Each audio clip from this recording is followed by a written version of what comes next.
Coming off a nice winning day, and we got a full 15 game slate. Let's talk some baseball.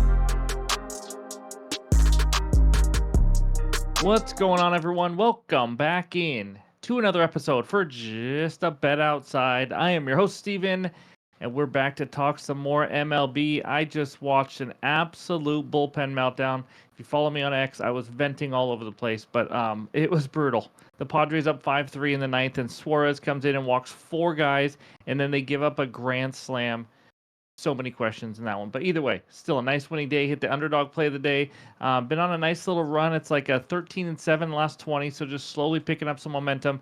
But we'll go over that recap in just a little bit. Quick reminder, NBA Best Bets video is out now, or as I like to call them in the last week, just bets. That's what I'll call them. But anyways, in Outlier, you guys know any graphics you see are from that app called Outlier. The best betting research tool on the market today. I use this every single day. Click that link below. You get a 7-day free trial. So let's get into it with an MLB fun fact. Here we go. This is all about brothers. Brotherly love here. The only pair of brothers to throw no-hitters in the MLB are Bob and Ken Forsch in the late 70s, and Joe and Phil Niekro led all brothers pairs in pitching wins. They had a combined 339 wins. Next up is Gaylord and Jim Perry with 329. Really, really valuable information I'm giving you. In this video, we're going to recap that nice winning day yesterday, and then we're going to talk good and bad hitter matchups. Then we're going to go over the pitcher strikeout matchups, give you the full pitcher report, and then I'll give you two best bets today, dealing with some stuff with kids, so only got time for two instead of three. But after the best bets, I will give you some hitters I like, which I haven't done in a little while. And then, of course, we'll finish it with the recap. So hit that like button if you haven't already. Leave a comment below to help this channel continue to grow. If you're new to the channel, you know what to do. Hit that subscribe button. Come join this awesome community. So let's get it rolling. And that means it's recap time. All right, there it is, a 3-2 day, and there was no doubt about it. It should have been a 4-1. Not even a question. Michael King, 6+ Ks, easy. Padres money line, win exactly how you think. Handicapping baseball so easy. Padres up 5-3 in the ninth. Here comes the number one bullpen. Here comes Suarez. He walks four freaking guys. And the manager, how do you leave a guy in to walk four guys? The bases are juiced. It's 5-3. Then he walks another guy, 5-4. Then it's 5-5. And then they finally bring somebody in, and with two strikes, one strike away from getting out of it, getting to the bottom of the ninth, he gives up a grand freaking slam. I mean, one of the worst beats of the year. I don't even know what to say. It was frustrating. I was ready to pump up a 4-1 day. Either way, that's enough of that. Cardinals money line. How about a nice 3-2 win as a plus 158 winner? We've been pretty solid on these underdog money line picks, so we're going to continue to do them. Again, you got to find good plus money in baseball. Yankees team total over 4.5, never a doubt. Scored 7 or 8, I believe. So nice win there. D-backs money line, low scoring game thanks to Corbin Carroll. He gets the job done with a couple home runs, and the D-backs win it as an added play. And then Michael Walk under 17.5 outs. My goodness. The Astros were terrible. Finally got to him one inning. It was bases loaded, one out. He was throwing a ton of pitches. Here we go. Rally coming up. Isaac Paredes comes up and says, nah, I'll hit into a ground ball double play. And the rest was history. So bad play there. Either way, winning day. Like I said, we've won, I think, like last week, all but one winning a day has been winning. So it's been nice. Something like that. I don't know, guys. But digging ourselves out of that early hole. Overall record 105 and 104, down 2.91 units, and there's the breakdown of it. So that's what we got for the recap. And now let's talk some hitters. All right, we got 12 good hitter matchups for you today, starting with Trey Turner, 9 for 23 off Sonny Gray. His teammate Alec Boehm down there, 5 for 11 with an extra base hit off of Sonny Gray as well. Gleyber Torres, who was there yesterday on the list, and he hit a bomb. A lot of these hitter matchups are cashing, so hopefully you guys are using this to your advantage.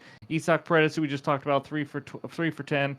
And then we go over to the right side. You got Vlad Guerrero. How about 4 for 8 off Shane Baz? Juan Soto, 3 for 8 off Keller. And then we end it with Rengifo, a 3 for 8 off of Dylan Cease. So that's what we got for the good hitter matchups. Now let's take a look at the bad hitter matchups. Quite a few of them, 10 of them. And how about a lot of Phillies against Sonny Gray? Schwarber, 3 for 22 with 9 Ks. Bryce Harper, 3 for 20 with 9 Ks. That's right, Sonny Gray against those guys. They are 6 for 42 with 18 Ks. That is impressive. Soler, one of the worst of the season, 0 for 20 with 12 strikeouts versus Dylan Cease. Not pretty. Bobby Witt, 2 for 16 with 5 Ks off Framber Valdez.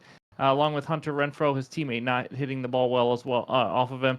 And then Brandon Lowe, 8 Ks versus Barrios, so on and so on all the way down the list, ending with a couple Royals players, Michael Garcia and Salvador Perez, combined 2 for 22 with 6 strikeouts off Valdez. So that's what we got for all the hitter matchups. Now let's talk the strikeouts.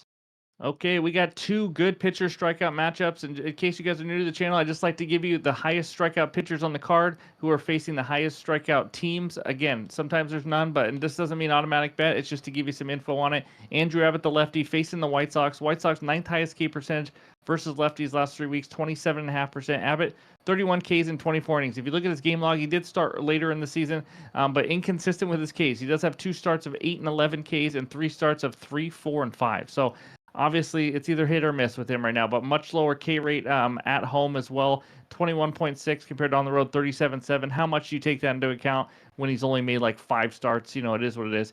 Similar K rate versus lefties, 32%, 31.5 versus righties. And then the second one, Dylan Cease. Pretty much insert pitcher name versus the Angels. Angels, the highest strikeout percentage versus righties last 3 weeks. You just saw Michael King go crazy on him. 27.7%. Cease, 48 Ks in 40.1 innings. He has also been inconsistent just overall, but also with his Ks. Last 2 starts, 9 Ks versus New York, and then he faced the Pirates and gets 3. How does that make sense? Higher K rate at home, though, 28.6 compared to 25.3 on the road. Similar K rate, righties and lefties. So that's what we got for the best pitcher strikeout matchups of the day. Now let's take a look at the pitcher report. All right, here are the first 8 matchups, starting with Quinn Priester versus Logan Allen. What a matchup. Logan Allen only 25 Ks and 19 walks. Just not a good pitcher. Priester has been struggling mightily as well. Simeon Woods Richardson, we told you, gives up a lot of hard contact. Povich, coming off a bad start, giving up 5 earned runs on 6 hits at Minnesota. He is a guy who's also giving up a lot of home runs. Brian Bayo versus Holton. Holton is going to be the opener. We'll talk about that game a little bit later. And then Jonathan Cannon versus Andrew Abbott. Obviously, we talked about Abbott's and his Ks. He's been really good this season, though. 98th percentile in expected ERA, 99th percentile in hard hit. He is doing a great job at limiting hard hits. And then Sonny Gray versus Luzardo. Good matchup here in Philly. Coming off his best start is Sonny Gray versus Pittsburgh. 2 hits, 0 earned runs. I took his under K. So what did he do? He got 8 strikeouts in 7 innings. And then Luzardo, giving up 2 or less earned runs in 7 of 8. We talked about him all year, having a good year. And then Shane Baz, the wheels have fallen off a little bit for him. 5+ earned runs in 3 of his last 4 starts. And in those 4 starts in 19.1 innings, he has only 13 Ks and 10 walks. So it has not been pretty, but we've seen what he is capable of as well. Jose Barrios, 17 Ks in the last 12.2 innings. Season high 5 walks last start, but he has been under 90 pitches in 6 straight starts now. Mitch Keller, we will talk about a little bit later with Kodai Senga, who's just been dynamite. I mean, 3 earned runs given up in his last 33.2 innings. And then Soroka versus Schwellenbach, an absolute pitching advantage for Atlanta here. Good bounce back for Schwellenbach last start. 5 hits allowed and 1 earned run to Cincy. Soroka giving up 4 earned runs in both starts this year. It has not been pretty. So there's all the averages on the bottom. We're going to start averaging or giving you the 2025 averages here soon. But let's check out page 2 now. And these are the last 7 matchups. Ben Brown versus Belozo. Brown, very hit and miss. Some great starts and some terrible starts. He is coming off a 9K game last start against San Fran. Kyle Freeland, Jack Leiter. Leiter's been struggling. Let's face it, last couple starts. 10 earned runs, 6 walks, and 11 hits allowed in the 9.2 innings in the last couple starts, and only 5 strikeouts as well. But Bubic versus Valdez. Valdez, ground ball rate is down, but still been solid. Just a little more inconsistent this year. Soriano versus Dylan Cease. We've talked about it. Dylan Cease has struggled a little bit more this year, coming off a 9K, 1 hit, 1 earned run start versus the Yankees, though. Absolutely elite. And he has the capability of doing that. But we go down to Max Fried versus Brian Wu. A good matchup here. Wu's obviously better at home. Max Fried, 2 or less earned runs in all 8 starts. That's absolutely crazy. Brandon Pfaadt followed up a terrible start with a great start last game. 0 earned runs, 4 hits allowed to the Dodgers. And that's not easy to do. Robbie Ray, looking like his old self again. Really is. 21 Ks last 21 innings. Just 5 walks. When he has his command, that's when he becomes his old self. And then TBD for the Athletics right now versus Nick Nack, Patty Whack. And Nick Nack's okay. Nothing special there, obviously, as we talked about. Has not been great this year. But anyways, that's all the rambling and all we have for the entire pitcher report and the research help. Now it's time for the best bets. All right, we head out to Detroit where the Tigers host the Boston Red Sox. Red Sox on the money line, -115. Tigers on the money line, -105 with a total of 8 runs. And that's where I'm going. Give me the over 8 runs, -118 on BetMGM for a half unit. A couple books still have 8 as I release this. If it goes to 8.5, still like it there, obviously. The only thing is the push factor. Either way, if it's tied at 4-4, we both cash, whether you have 8 or 8.5. So I think this line should be around 9, to be honest with you. Starting pitcher matchup, Brian Bayo versus Tyler Holton, Kiter Montero. Now, I'm giving you a combo because Tyler Holton is going to throw 1 inning, and then looks like he's going to hand the ball off to Kiter Montero for a bigger chunk. That's just what they do. But let's talk Brian Bayo first. This guy does not miss many bats. 13 Ks in 22.1 innings, and he has 12 walks with 13 Ks. If you were close to 1-to-1 ratio on Ks and walks, you are not good. Let's just say that. Unless I can get out of jams, I guess. I don't know. But his ERA 2.01. But he's been one of the luckiest starting pitchers in baseball so far. Again, it's a small sample size for him. He started late, but his left on base percentage is 97.1%. That's not sustainable whatsoever. 98th percentile. Expected ERA, it's over 5.5 for a reason. That's right. He has a 2 ERA with a 5.5 expected ERA. So that's why it's important to look at these extra numbers, a little under the hood kind of stuff. But since the start of last season, he struggled much more versus lefties, giving up a 262 average and 439 slugging last year. I'm using last year because he doesn't have much sample size this year, but even splits so far. Tigers have a ton of great lefties, as we know. Riley Green, Kerry Carpenter, Trey Sweeney, so on and so on. So now, here's Holton and Montero. Holton's going to throw probably 1 inning, so I'm going to focus on Montero, but Holton's not very good either, just so you guys know. Over a 4 ERA, but Montero, he's awful. He was bad last year, thrown 21.2 innings this year. He does have a 4.15 ERA with a 1.5 whip. He's another guy who just doesn't miss bats at all. 15 Ks in 21.2 innings with 10 walks. We have 2 guys that walk a lot of guys and do not strike out a lot of guys. He's also struggling versus lefties. How about a 324 average in a small sample size with a huge 676 slugging? He struggled last year versus lefties. Red Sox have guys like, Red Hot, Rafael Devers, Jaron Duran, Willie Abreu, so on and so on. Offenses, 2 top 8 offenses right now in the last 3 weeks. Red Sox have the 7th best WRC plus versus righties. Tigers have the 8th best WRC plus. Both have just been absolutely solid, and the Red Sox are one of the top lineups in the MLB on the road. I don't know why. That's just what they've done. When they go on the road, they hit the ball well. Either of these 2 teams is capable of carrying us almost to the 8 themselves. That's why I like the over 8 instead of trying to pick a team total here. Bullpens, both are pretty rested, not too worried there. I see a lot of runs here. Give me the over 8 runs as my first best bet. All right, the second one takes us out to Queens, where the Mets host the Pittsburgh Pirates. Mets on the money line, minus 250. Pirates plus 205 with a total of 7.5.